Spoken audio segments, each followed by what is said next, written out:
პოლიტიკური შეფასებების თემა სალომე ზურაბიშვილის განცხადება, რომელიც კრიზისიდან გამოსავალს ოპოზიციის ერთიანობაში ხედავს, თუმცა ოპოზიციურ პარტიებში აზრები და გეგმები კვლავ ურთიერთსაწინააღმდეგოა. სალომე ზურაბიშვილის თქმით, არ აწყობთ არც არჩევნებში მონაწილეობის და არც ბოიკოტის კამპანია, რადგან მისი განმარტებით არ არსებობს ბოიკოტის მაგალითი, რომელიც გამარჯვებად გამოცხადდა. ზურაბიშვილი ოპოზიციონერ პოლიტიკოსებს გონზე მოსვლისა და ერთიანობისკენ მოუწოდებს. მისი აზრით უნდა გაძლიერდეს და გაცოცხლდეს წინააღმდეგობის პლატფორმა, რომელმაც უნდა ჩამოაყალიბოს გარდამავალი მთავრობა.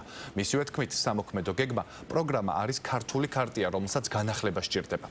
ნაციონალური მოძრაობა ყოფილი პრეზიდენტის განცხადების მხოლოდ იმ ნაწილს იწონებს, სადაც ზურაბიშვილი არჩევნებში მონაწილეობის დაუშვებლობაზე საუბრობს. მმართველი გუნდისთვის კი ზურაბიშვილის მიერ წარმოდგენილი გეგმა გეგმის არქონას ნიშნავს.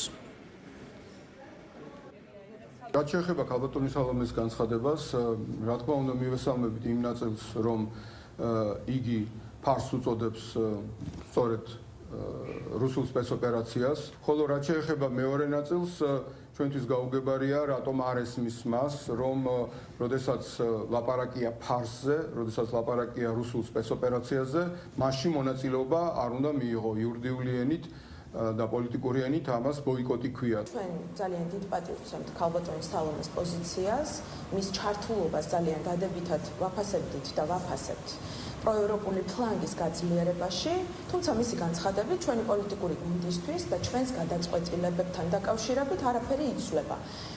ჩვენთვის რეჟიმთან ბრძოლის გზა გადის დემოკრატიის ერთ-ერთი ინსტრუმენტის არჩევნების გამოყენებით, რადგან ვთვლით, რომ მშვიდობიანი ფორმა დღესდღეობით მნიშვნელოვანია იყოს გამოყენებული რეჟიმთან ბრძოლის დროს. გამოვიდა და საბოლოო ჯამში რა უნდა და მე მგონი ვერავინ ვერ გაიგო. აქედან გამომდინარე ეს მხოლოდ იმას გვიჩვენებს, როგორი კრიზისი არის რადიკალურ ოპოზიციაში. ისინი ფიქრობენ, რომ თუ მიიღებენ არჩევნებში მონაწილეობას, განადგურდებიან, თუ არ მიიღებენ, მაინც განადგურდებიან და სინამდვილეში ისინი უკვე განადგურებული არიან ქართველი ამორჩევლის თვალში. სალომე ზურაბიშვილი ნურც გაფრინდება და ნურც მოფრინდება ხა. აი ასეთ ხალხთან გვაქვს საქმე. ასეთ არასერიოზულ ხალხთან გვაქვს საქმე, რომელიც მე-7 წელია ამბობს, რომ პრეზიდენტი ვარო, გაუვიდა ყველანაირი ვადა და აი რომელიღაცა კომედიური ფილმის პერსონაჟივით მიტაცებული აქვს პრეზიდენტის სტანდარტი, ცალკე ეთქვა შეაკერინა და დადის ამ დროში და გაიძახის ვარ პრეზიდენტი. აი ხო სასაცილოა, სინამდვილეში ხო უნდა ამაზე უბრალოდ ვიცინოთ.